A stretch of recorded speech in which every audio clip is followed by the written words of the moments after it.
Okay, we're back, and this is going to be, say, an extension of the Aturozaga Slav lines.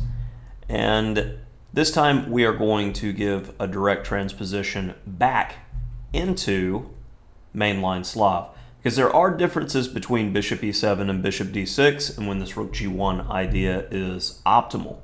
So after bishop e7, in this game after bishop b2, I elected to go with d4, and we have transposed back into the slow and steady main line here of the Slav. So black's looking to complete development with b6, bishop b7, c5. These are just automatic moves, and typically I try to avoid these types of positions, but my opponent is similar in rating, and I'm not looking to try to trick them or beat them in the opening because they probably know what they're doing. I'm just looking to get normal development. So generally the plan here for white, I want to put my bishop either on e2 or d3. So we'll start there. Which one's better? Well, when we have the more aggressive option, we should start with that. Now, which way are we castling? Well, if we castle queenside, seems like after c5 followed by rook c8, we're lining ourselves up with some trouble. So the safer way is going to be to castle kingside. Now, I know what's coming here. I've seen it hundreds of times playing the Catalan, Queen's Gambit, and Slav. They want to play c5. And there's a few different ways to play here.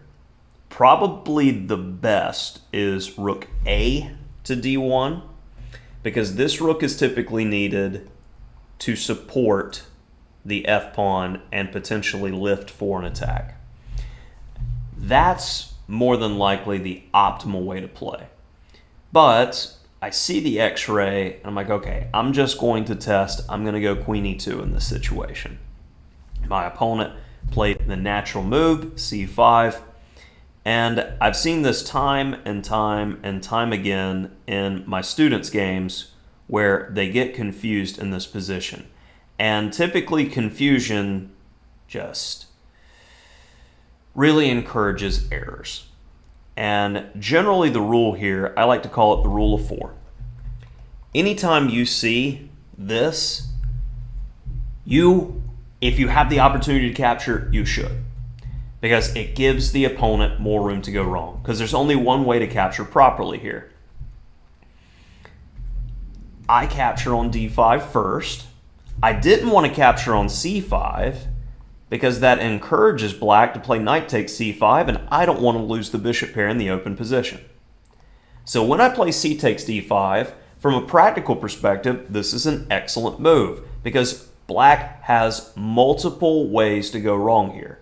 There are 3 captures. Hey, there's 4 captures. You could even consider taking on d4. But there's only one that is good.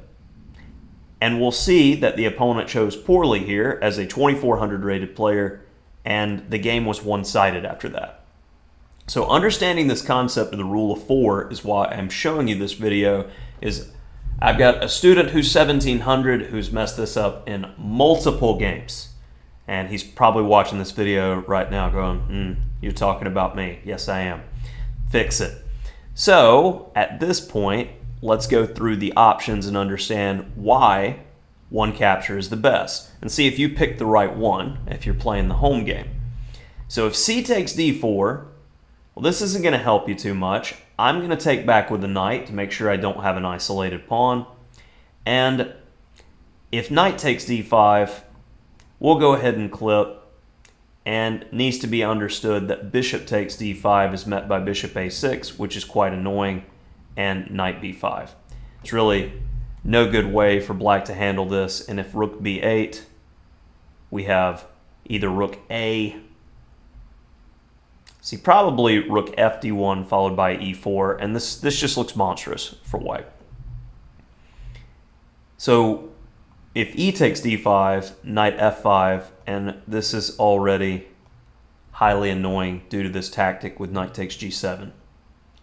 Can't do much here as king takes is met strongly by queen g4, and this is going to be a really bad day. For instance, if king h8, mate in 2.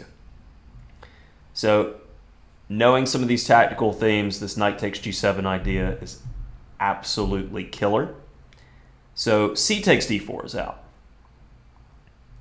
Well, if bishop takes, it's an open position. Logically, I'm going to capture the bishop and be better with the bishops in the open position. Knight takes, we'll see in the game. You just give me the center, and I'm going to kick you around. Pawn takes is the best. And now there's less of a chance of going for this knight e5 f4 idea. The engine bounces back and forth on where to put the rooks, but I would more than likely feel that rook fd1 is best here, and say a move like rook e8. I'm going to slow play to maximize my position because black can't force anything. He can't do c4, which you normally see in Queen's Indians. I have complete control over that. If he takes, we're going to see that knight f5 plan again because I'm taking with the knight on d4. So I wait for the opponent to beat themselves for me here, and I'm going to slowly improve my position. This is normally where they're going to go wrong because their basic structure is finished, and oh no, they actually have to think and play chess here, and this is typically where the systematic player is going to go wrong. So still, best of the options. But is it easy to play? You be the judge. So c takes d5, knight takes d5. So now having some experience in king-pawn games is useful here, because very often in king-pawn games, once there gets a pawn to e5, you're guaranteeing that defense from this knight is not going to be easy. It's the natural best defender of the king side is going to be kicked away. So I first start off with knight takes, and this is multi-purpose. One, it's saying, will you kind of give me the structure that I want? E takes d5 should be the best way to go, where I go with a plan very similar to what we just looked at with 12 e takes d5. Or are you going to continue this theme of, I wanted to take with a bishop? Now, this will be exactly how to play against this type of position, as I have a lot of first choice moves. Bang, bang, bang here. Well, e4, go away. Rook a to d1 here. Just lining up for potential tactics later. The opponent decides to take, and welcome to a Sicilian-esque position. Keep in mind moves like knight c5. Since the best defender is gone, we can begin to look at moves like queen g4, and this is already looking fun for white to play, who's got a solid plus. In the main game, queen c7 was played. Like, okay, I want to continue attacking, so I play knight b5. Black should go queen f4 here and lose the pawn on a7 and create some complications. Queen b8 was played, and now I'm going to shut you down. You're not going to have any fun or any counterplay. That pawn is going to be a bone in the throat, and this reminds me, if there is such a thing, a good Alapin Sicilian for white, where things have gone right, you've been able to keep your light square bishop, and you have a clean attack on the king side. That hurt me to say, by the way. Not a fan of the opening. So after e5, knight c5, and the engine likes bishop c4 and just eyeing to make sure that there's no break and kind of hitting the e6 square forever. I was pretty focused on a kingside attack, so I played bishop b1, and here queen a8 followed by queen g4 is rough equality. Moves like g6 can be met by interesting ideas like h4, because taking here allows the knight to get into the critical square, and otherwise I'm going to keep trying to chip away at the structure. So I always like to point out these types of ideas, because players that I work with, the rating ranges, they don't normally consider these moves like h4.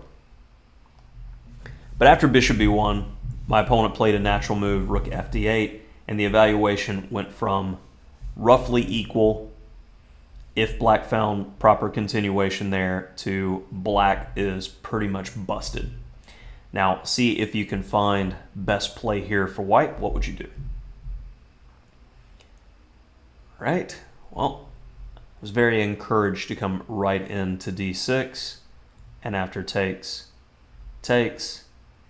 black shouldn't capture this pawn, should more than likely go knight d7 to blockade and start worrying about the king side. And I have multiple moves to attack here, but queen g4 just kind of screams to me to be played. And after g6, we're going to go queen h3 to go after the dark squares. And it's difficult to see how black is getting out of this bind. If you had to put a numerical value on what white's position is here, what would you do? Okay, hopefully you evaluated it properly. White is north of +8 here. The game is done just because of simple, straightforward, brute force attacking threats. So after e takes d, rook takes d was played. The opponent missed. Very simple idea, which forced resignation, which was queen e5, where we've got pressure here, and the more important pressure here. Principle, two weaknesses, or double attack, the basis of the majority of tactics in chess. And this is a quick look at just playing a solid Slav, but the main takeaway is definitely at this point of the rule of 4, which is pretty general in application of playing these positions on both sides of the board. You just have to understand how to play hanging pawn structure if you're going to play black, because any other capture, we can see white has a nagging edge and the play is relatively straightforward. Hopefully you got something out of this video. Till next time.